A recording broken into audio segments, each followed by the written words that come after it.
হযরত বিলাল রাদিয়াল্লাহু আনহু ছিলেন ইসলামের প্রথম মুয়াজ্জিন।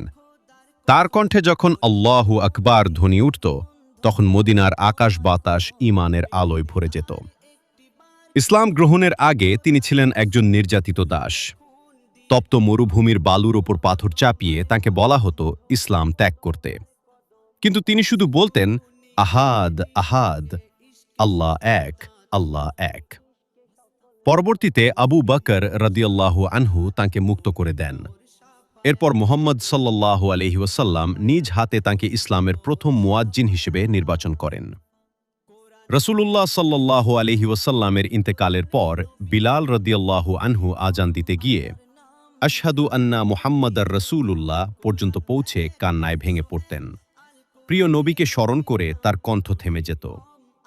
হযরত বিলাল রাদিয়াল্লাহু আনহু আমাদের শেখান, ঈমানের শক্তি মানুষকে দাসত্ব থেকে সম্মানের সর্বোচ্চ স্থানে পৌঁছে দিতে পারে।